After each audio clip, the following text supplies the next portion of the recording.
An old-timey ghost realizes sometimes the best way to hurt somebody is to hurt their pocketbook.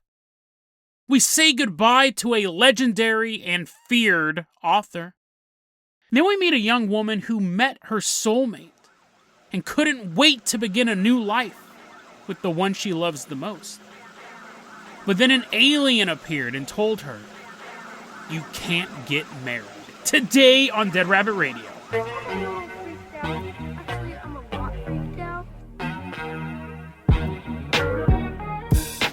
Hey everyone, welcome back to another episode of Dead Rabbit Radio. I'm your host, Jason Carpenter. I'm having a great day. Hope you guys are having a great day too. I hope you guys got a lot of cool plans for this weekend. We got so much stuff to cover. First off, let's give a shout out to our Fan Art Friday submission. This one actually we used to use a lot until we went to the ash black logo pretty much across the board, and now we're doing the Fan Art Friday. So this is from John. Longtime listeners of the show will remember this artwork used to be all over the place. So John, thank you so much for, I think on the YouTube you'll still see it a lot too, but John, thank you so much for sending this art in. Really, really appreciate it. And then let's give a shout out to one of our legacy Patreon supporters, a longtime listener of the show, our Forest Finn correspondent coming into Dead Rabbit Command right now. It's Beatrice Leva. Everyone give a round of applause to Beatrice. Really, really appreciate your continued support for the show. She's also my TikTok consultant. I've been trying to do more stuff on TikTok. I'm just limited to the amount of time. I'm not doing dances.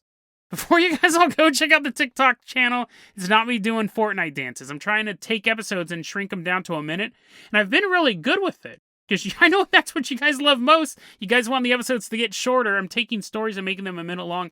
Getting really good at it. It's just a matter of time of putting the pictures together and stuff like that. We're going to do a lot of TikTok in the future. And Beatrice has really helped out on that front. So Beatrice, let's go ahead and toss you the keys to the Dead Rabbit dirigible. We're going to leave behind Dead Rabbit Command. We are headed out to North Carolina. Beatrice is expertly flying this vehicle. She's done it before. We're headed out to Caribous County in North Carolina. Specifically, Old Skinflint Mine. This is actually, I think, the last holdover of... I had that ghost theme week, and then it spilled over into the week after it. I was just happy I was able to find all these ghost stories. This one also takes place in North Carolina at a mine. I could have all fit them into 1 week, but it was too much haunted mine for a week. This story's really awesome. I just didn't want you to guys be like, "Oh, mio, mine." Too many ghost stories. Do you like that? Do you like the Friday puns? John's like, "Give me my artwork back."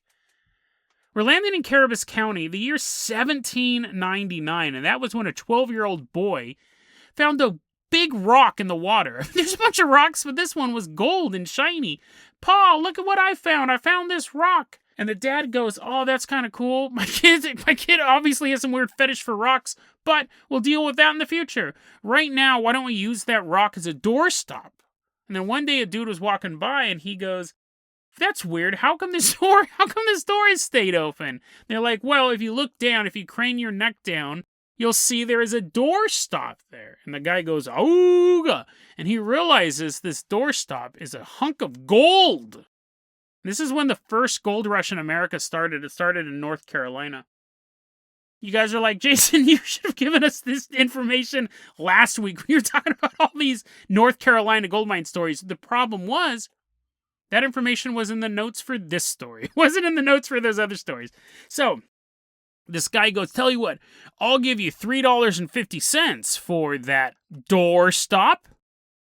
And the guy's like, "Yeah, sure, that's a lot of money back then. I mean, that's a lot of money right now." And so he pays it, but then eventually the homeowner finds out that that rock, that shiny gold-colored rock, was actually gold worth $3,500 in old-timey money. So that's like Scrooge McDuck bucks. So eventually he's able to track down the guy. I think he did get some more money for that doorstep. But a bunch of other people started coming in the area, the first major gold rush in American history. North Carolina was the leading producer of gold until 1848, when gold was discovered in California, and people go, "North Carolina, pew, this place sucks." But before people realized that North Carolina wasn't where it's at, you had people from all over the world come to North Carolina to try to strike it rich. They did have a rule, though. No slaves were allowed. No slaves. This is interesting. I didn't thought about this, because if you think about it, the gold rush was during slavery times. California wasn't a slave state, but North Carolina was it. They had a rule. No slaves were allowed in the mine. because they were afraid that they would hide gold. Can you believe this? They were afraid that slaves would try to purchase their freedom and the freedom of their friends and family by finding gold and then coming back out of the cave and being like, I don't work for you anymore. You have a big chunk of gold. They couldn't allow it. They couldn't allow these people to actually, be people.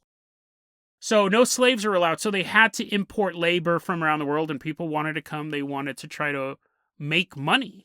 Enter Jonathan McIntosh. He's the owner of the McIntosh mine. 450-foot deep mine. It seems to be doing pretty well. Lots of gold is coming out of it. But it's not enough for Jonathan McIntosh. Because despite him saying, we got the best timber in the world. We got the best other stuff that makes a mine function. You want dynamite? Our dynamite is dynamite. Everyone in the mine knew that Jonathan was a liar. They'd go down there and they'd see the wood. It wasn't rotting, but he would use very, very new timber. So it wasn't strong enough. And they had seen that dynamite explode, and they weren't impressed. It was just like regular dynamite. They knew that Jonathan was selling them a bill of goods. Like, he wasn't actually putting money into the mine. Which you don't go down there to be bedazzled, right? They weren't worried about the fact that it wasn't the jazziest place to work. They were worried about their own safety. And they could tell he was cutting corners. So people were like, I don't know. So as the mine got deeper and deeper, it was harder to find people to go down there. There's a local miner named Joe McGee. He's an expert. He's been doing this all of his life. The first tunnel he crawled out of was his mother, and he hasn't stopped crawling through tunnels since. And he knows the reputation of McIntosh Mine. It is not safe. But no one else is going deep into the mine. Jonathan calls up Joe and says, hey, listen, I got a deal for you. You go into my super safe mine at the deepest point and start digging and doing your mine magic. And then everyone else will go down to join you because you're such a cool guy, Joe. You're so cool. Everyone will follow you. And Joe goes, listen, I know the stories. Your mine is not safe. You cut a bunch of corners. But I will do it. However, if I die, you have to pay my wife $1,000. Which today would be the equivalent of about $30,000. So a pretty good life insurance policy. Actually, that's kind of lame for a life insurance policy. Anyways, Joe goes, if I go down there and I die, you have to pay my wife $1,000. And Jonathan was kind of shocked. How dare he say his mine isn't safe? What are you talking about? I mean, I don't go down there myself. I wouldn't let any of my friends and family down there. But it's totally safe. And in fact, it's so safe, I want you to know if you die, whatever that is, I'll give your wife $2,000. Joe goes into the mine. A couple days pass. Hey, remember that guy, Joe, we used to kick it with all the time? He was a really good miner and all that stuff. Yeah. Have you seen him lately? No. I thought he was hanging out with you. No, I wish. He was pretty cool. A couple weeks go by. Hey, dude, what are you doing, man? Oh, sorry, I thought you were Joe. I thought you were super cool. I don't really care about you. But speaking of Joe, have you seen him? No, dude, no one's seen Joe for weeks. Not even his wife. Joe must have left. That's the only thing we can think of. I mean, we do know that he's working in a super dangerous industry, but maybe he just left his wife. Oh, okay. Now, nobody knew about this arrangement, this life insurance arrangement, except for Joe's wife. And Joe's wife went to Jonathan McIntosh and said, hey, pretty sure my husband's dead. He's not one to run away. He was in your mine, and he told me that he told you he would only do it at the 1,000, rewind the podcast a little bit. Remember that part? And Jonathan goes, oh, I did say that. But he didn't die. Nobody's found his body. And he probably just left you. You're kind of busted. And he left you, so I don't have to give you any money. It was if he died, I gave you the money, not if he cheated on you or something like that. Slams the door in her face. One night, a miner who was also a good friend of Joe hears a knock on his door.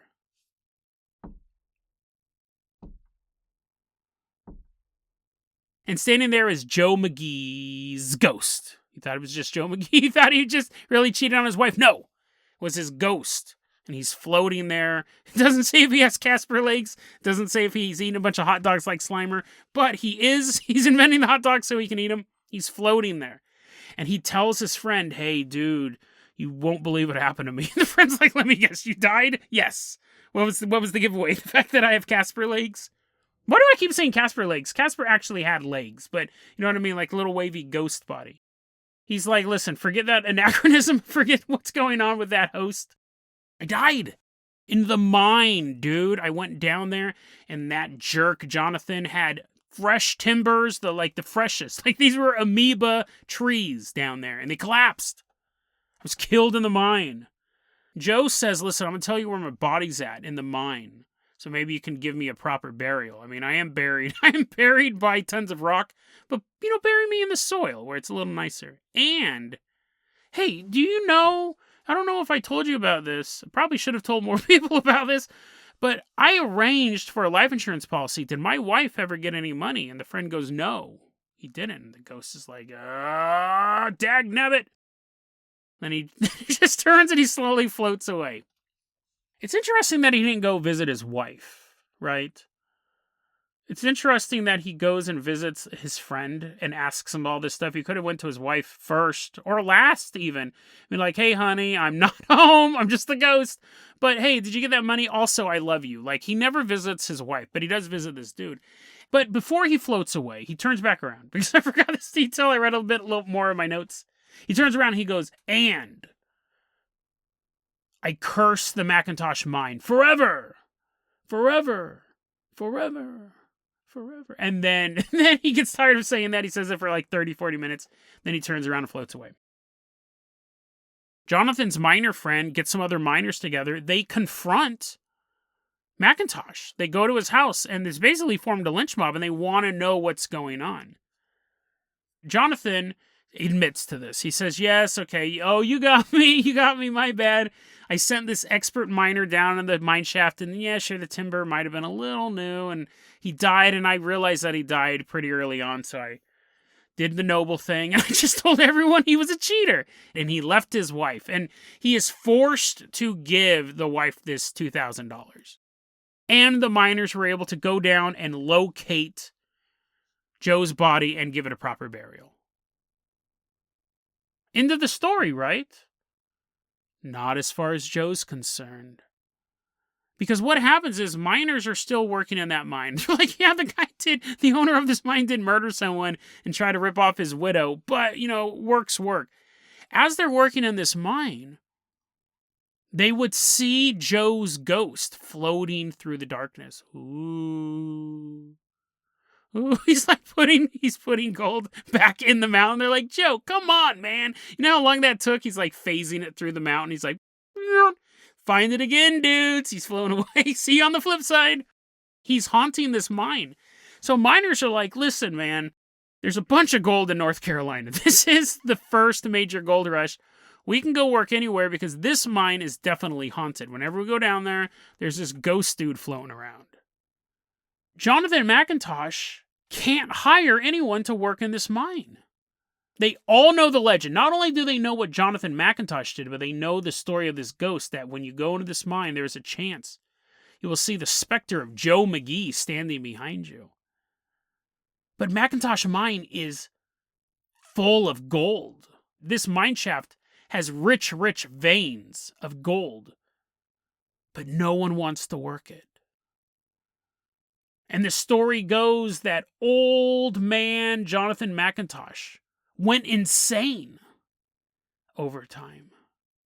And that mine became known as Skinflint's Mine because he was so worried about saving money. He put profit above his workers.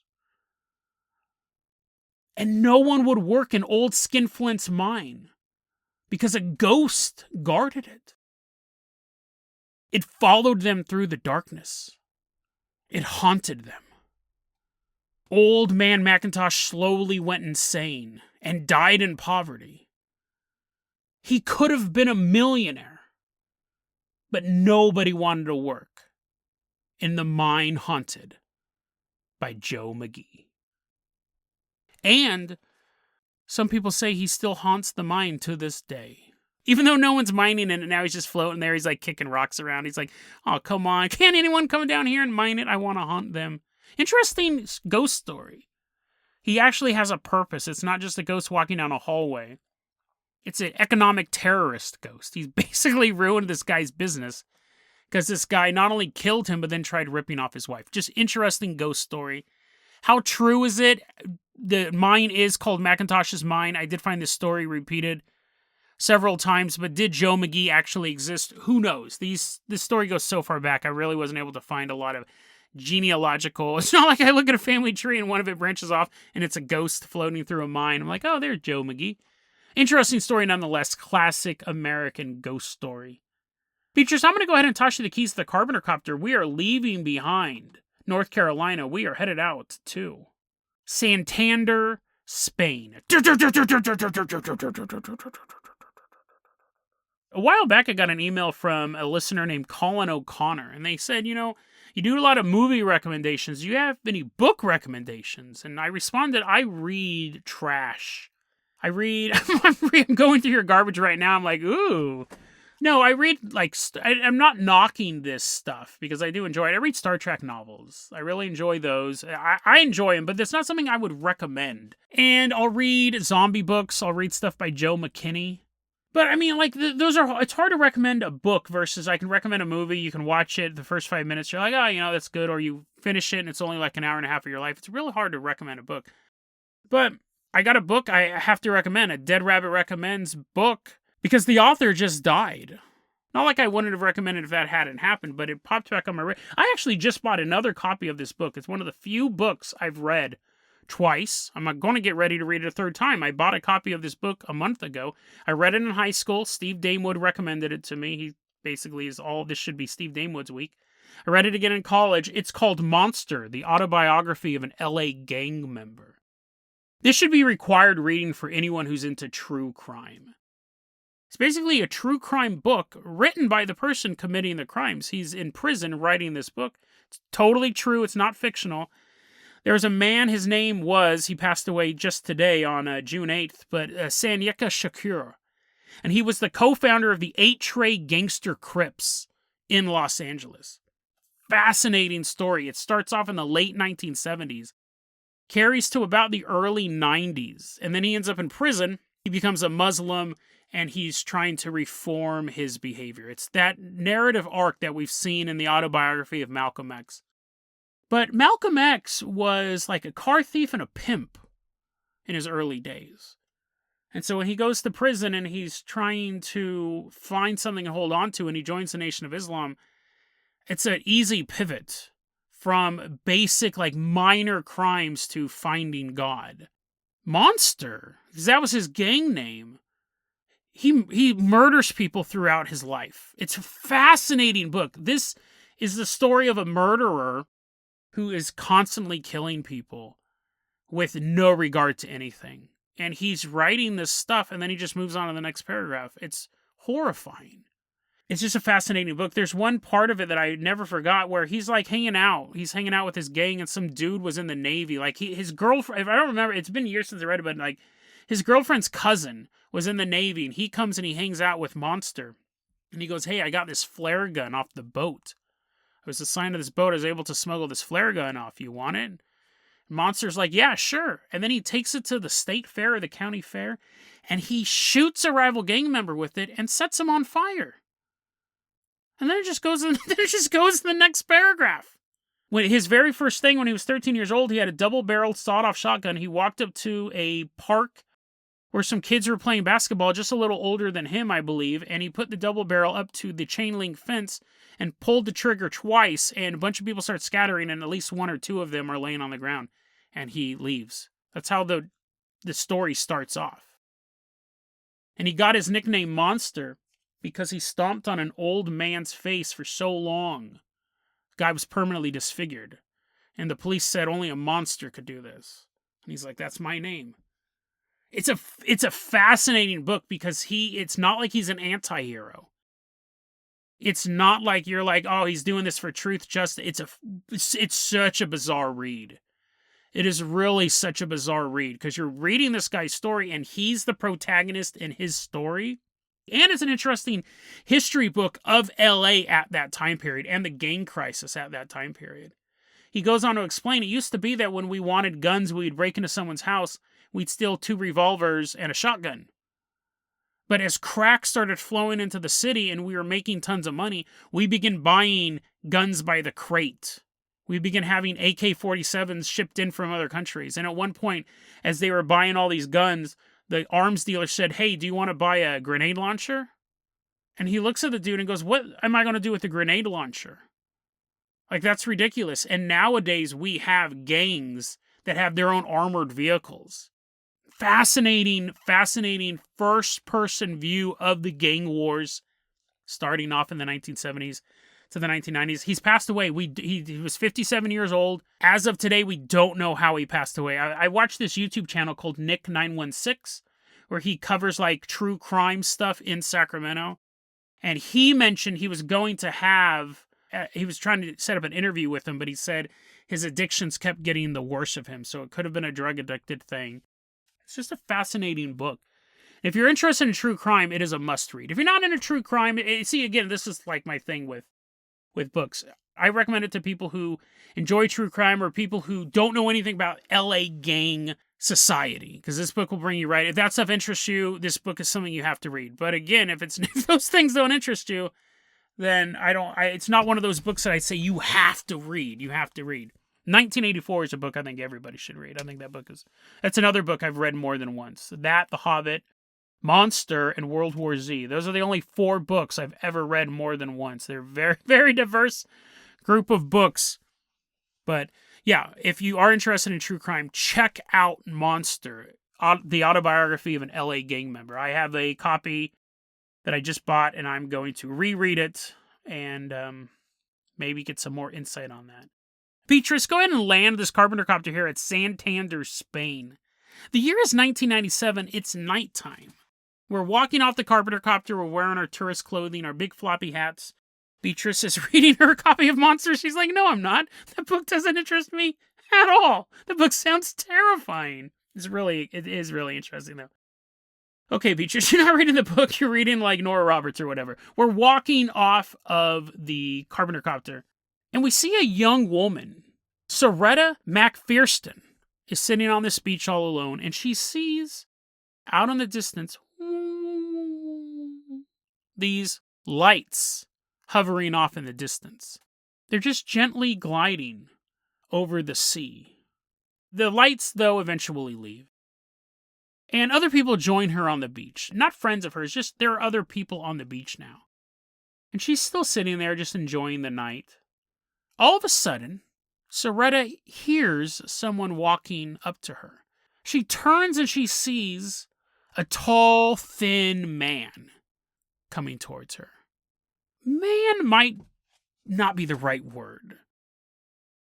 There was something odd about this person. I mean, there can be odd things about humans too, but there was something not right about this person. One, he was wearing a plastic suit, right? He was wearing a plastic suit. That's your first dead giveaway. Something's not right. He's wearing a plastic suit. It's kind of like a coverall. So it's not like it was a plastic suit like that robot from Pluto Nash. It was actually like a biohazard suit, but without the helmet. He's walking towards her, and he had an expressionless face with gray skin. Very, very pallid man.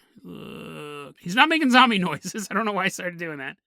He's not making zombie noises, but he's walking closer. He walks and he sits down next to her. And as she's looking at him, she realizes he only has 4 fingers on each hand. This tall man looks to her and goes, "You should not get married." This really scared Soretta, because she was about to get married. Who was this man? How did he know this stuff? Where did he get that outfit? What happened to his other fingers? These are all questions that Soretta wanted answers to, but she wasn't going to stick around to find out. She jumps up and she runs home. Soretta told this story to her friends. She thought it was a weird event. It was a weird thing, and I think it would be something that you would share with people, right? Hey, what'd you do today? Well, a giant man with gray skin told me not to get married. What? But it just became a memory. Just became a memory. And Soretta does get married, like she had planned. Everything was going great. She had found her soulmate. But a few months after she was married, she was murdered. She was found at home alone with a towel wrapped around her neck. She was strangled. When the police began investigating this crime, several of her neighbors said that around the same time that she was murdered, a tall gray man was spotted hanging out around the apartment complex. The police are doing like a police sketch. They're drawing some big old tall weirdo. The neighbor's like, "Yep, that's him." Why they didn't call the police? Why they didn't call the police when a tall gray dude was hanging out there for so long? Who knows? But maybe things are different in Spain. Maybe that is not abnormal. For whatever reason, they didn't call the cops because this giant weirdo was walking around. And that matched up to the story she had told her friends, that there was a tall gray weirdo who told her she shouldn't get married. She gets married a couple months later. She's murdered. When her funeral was held, when her friends and family had shown up to pay their respects to Soretta, some of the attendees of the funeral looked up into the night sky and saw several luminous objects hovering in the area. This story came from Testigo OVNI, number 5, published in 1998. I got it from ThinkAboutItDocs.com, one of my favorite websites I go to all the time.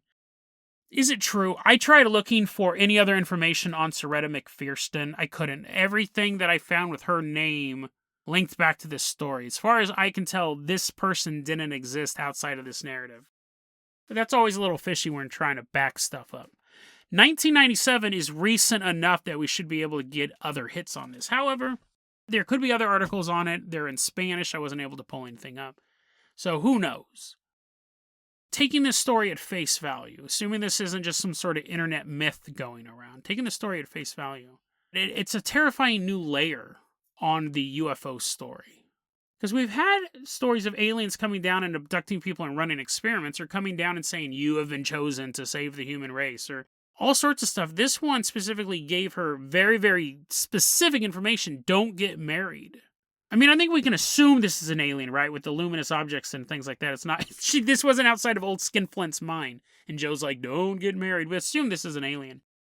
Very, very specific information saying, don't do this. We've seen aliens give advice, but this is so specific. Don't get married. And then she does. She's murdered shortly afterwards. Why would the aliens care? Well, in the grand scheme of things, they probably don't.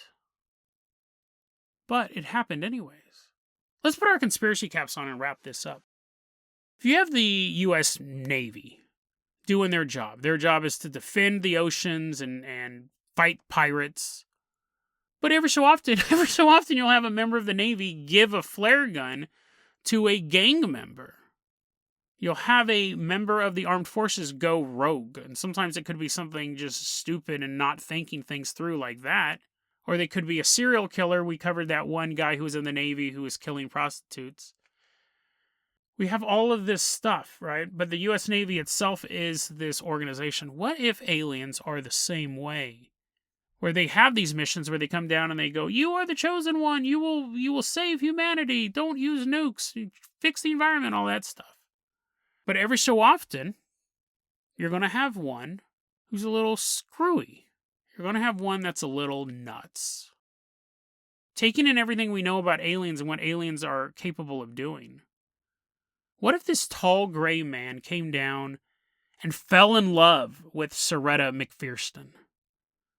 He viewed her from afar. He stalked her. When he heard she was going to get married, he reacted like any insane stalker would. He threatened her. And when she got married anyways, he made those threats come true. Or did he? UFO lore is full of stories of clones, cloned humans. What if he simply cloned Soretta and left that dead body in her house so no one would look for her? What if the real Soretta is still alive on a starship somewhere, beyond rescue, beyond hope, held captive by an alien who is obsessed with her, who would use technology so advanced it seems like magic to us, just so he could have his desires filled? But just like human perverts, eventually this alien gets bored with his prize. And he disposes of her like garbage. It is only then when this tall, gray man pilots his ship back to Earth. He tells his commanders he's going on a normal routine mission. Something that his race has done for thousands of years on this globe. Instead, he's coming back to find another lover. Another woman that he will take, and no one can stop him. deadrabbitradio@gmail.com is going to be your email address. You can also hit us up at facebook.com/deadrabbitradio. Twitter is @deadrabbitradio. Dead Rabbit Radio is the daily paranormal conspiracy and true crime podcast. You don't have to listen to it every day. I'm glad you listened to it today. Have a great weekend, guys.